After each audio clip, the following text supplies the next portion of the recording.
आप जब अपना काम ईमानदारी से नहीं करते हैं तो उसका क्या परिणाम आता है। कीमती रत्न के व्यापारी मूलचंद के दो बेटे थे जिनका नाम कर्ण और अर्जुन था। कर्ण को दौलत और रुतबे का बहुत घमंड था, जहां दूसरी तरफ अर्जुन एक शरीफ और सुलझा हुआ इंसान था। घमंड के साथ कर्ण में ईर्ष्या और बेईमानी जैसे अवगुण भी थे। समय के साथ साथ मूलचंद की उम्र बढ़ती जा रही थी। ऐसे में उनके दोनों बेटों ने कारोबार में पिता का अधिक से अधिक हाथ बटाना शुरू कर दिया था।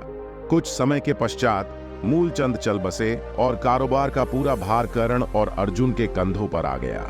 बड़ा भाई होने के नाते कर्ण ने व्यापारिक फैसलों में अपनी मर्जी चलानी शुरू कर दी। कर्ण बेईमानी और मक्कारी भरे फैसले लेने लगा। असली रत्न के नाम पर वह नकली रत्न का व्यापार करने लगा, जिससे उसका मुनाफा बढ़ने लगा।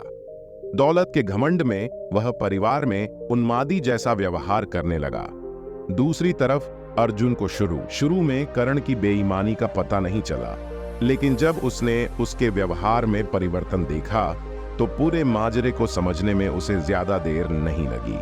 उसने कर्ण को समझाने और सही रास्ते पर लाने की कोशिश भी की, परंतु वह नाकाम रहा।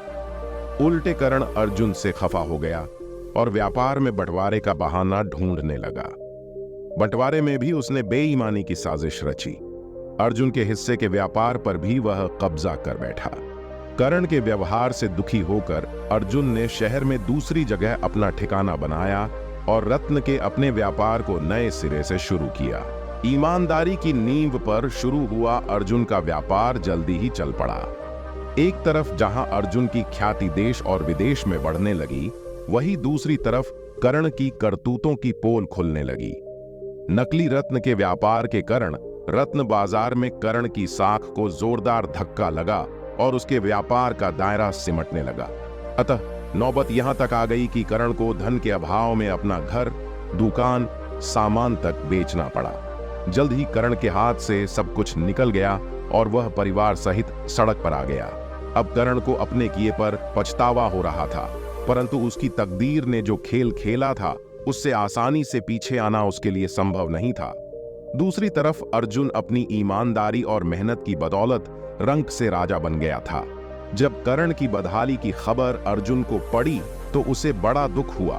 पुरानी बातों को भूलकर वह भागा अपने बड़े भाई कर्ण के पास पहुंचा और कर्ण के लाख मना करने के बावजूद भी उसे परिवार सहित पास ले आया। अगर आपको हमारी स्टोरी अच्छी लगी हो तो अपने दोस्तों के साथ भी शेयर कीजिए और कमेंट में जरूर बताइए कि कैसी लगी हमारी ये कहानी।